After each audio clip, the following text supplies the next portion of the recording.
नमस्कार साथियों, स्वागत है आपका दिव्यांशी इंग्लिश पॉइंट में। साथियों, यदि अभी तक आपने मेरे चैनल को सब्सक्राइब नहीं किया, चैनल को सब्सक्राइब कर दीजिए, वीडियो को लाइक कर दीजिए, बेल आइकन को प्रेस कर दीजिए ताकि आगे आने वाली सूचनाओं का नोटिफिकेशन सबसे पहले आपको मिल सके। तो साथियों, जैसा कि आपको पता ही था, कल बहुत ज़्यादा उम्मीदें थी कि बुधवार को होने वाली मीटिंग में कोई निर्णय हो सकता है अध्यक्ष महोदय के आने का, क्योंकि ऐसी सूचना मिली थी कि बुधवार तक अध्यक्ष महोदय के नाम की घोषणा हो सकती है। बुधवार को मीटिंग तो हुई, परंतु कोई निर्णय नहीं हुआ। जो अभ्यर्थी कहते हैं उस बात में पूरी तरीके से सच्चाई है कि केवल और केवल शिक्षा सेवा चयन बोर्ड में मीटिंग होती है, उसके बाद चीटिंग होती है और ईटिंग हो जाती है। होता कुछ भी नहीं है, मतलब खाते पीते मौज ले रहे हैं। अभ्यर्थी परेशान है, इससे कोई उनका सरोकार नहीं है।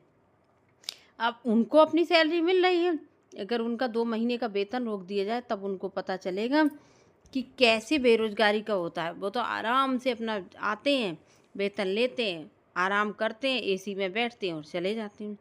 तो इसलिए बुधवार को कोई भी निर्णय नहीं हुआ। मीटिंग हुई, ना तो अध्यक्ष आए, ना अध्यक्ष के नाम की घोषणा हुई, ना ही कोई चर्चा हुई।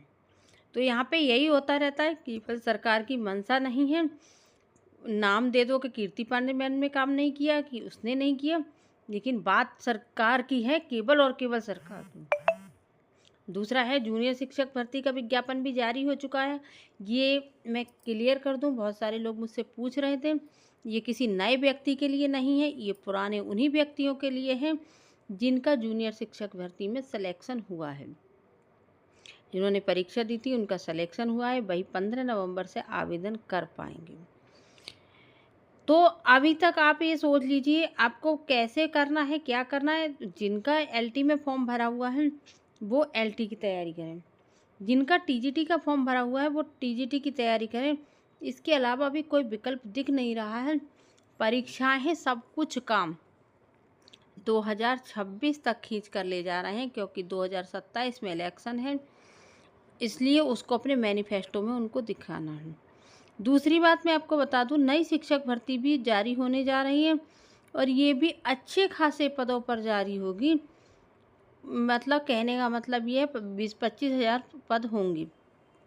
पहले ये है कि अगर आप ये सोच रहे हैं, वैसे निर्णय ये आया है कि 30 दिसंबर तक होगा, पर दिसंबर में नहीं होगा, ये लेट ही होगा। लेकिन अब आपको ये खबर देख लीजिए कि चयन बोर्ड की बैठक में भर्तियों पर नहीं हुआ कोई निर्णय। जब कोई करना चाहेगा तभी तो निर्णय होगा, करना ही नहीं चाहते। कार्यवाहक अध्यक्ष समेत कई सदस्यों ने वो की सीएम से मुलाकात होने वाली है, यानी इस बैठक में प्रतियोगियों को थी उम्मीदें। आउटसोर्सिंग कर्मियों की नियुक्ति समेत रूटीन के कार्यों के प्रस्ताव को ही मिली मंजूरी। मतलब आप कोई नया काम नहीं कर सकते। क्यों, मैंने पहले भी बोला सरकार नहीं चाहती। जब सरकार चाहती तो ये कुछ हो सकता था। देखिए, आप बिहार में चुनाव हो रहे हैं, वहाँ पे कोई कह रहा है मैं 1 करोड़ वैकेंसी दूंगा, कोई कह रहा है मैं हर घर में एक युवा को नौकरी दे दूंगा।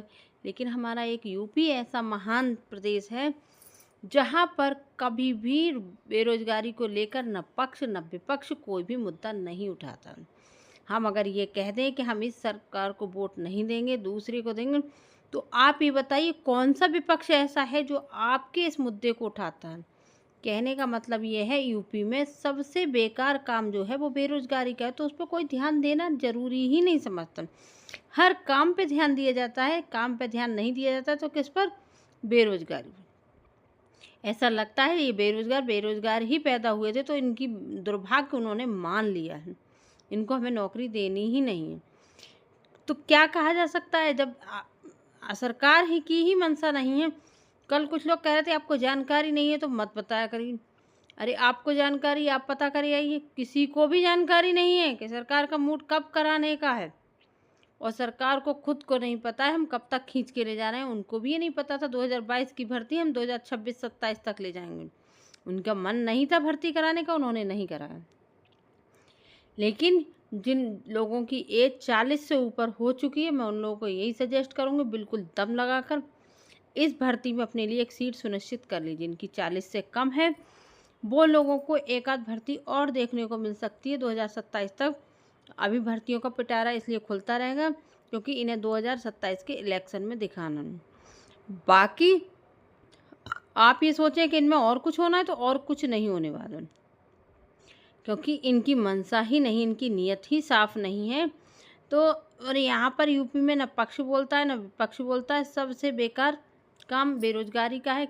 अभ्यर्थी परेशान है, शिक्षक भर्तियों की दुर्दशा मची हुई है।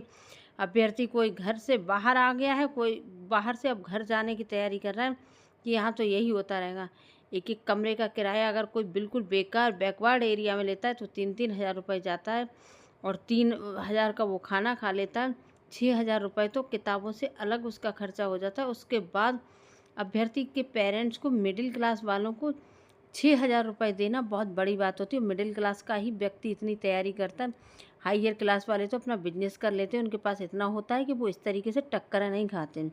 तो सबसे ज़्यादा मिडिल क्लास वाले दुखी हैं, और लोअर क्लास वाला कोई भी काम करके अपना काम कर लेता है। खैर, जो अब देखिए कब तक निर्णय होता है। शाम तक मुझे कोई भी जानकारी मिलेगी आप लोगों को ज़रूर बताऊंगी। इस वीडियो में इतना ही कहूँगी। अगली वीडियो मिलते, तब तक के लिए नमस्कार।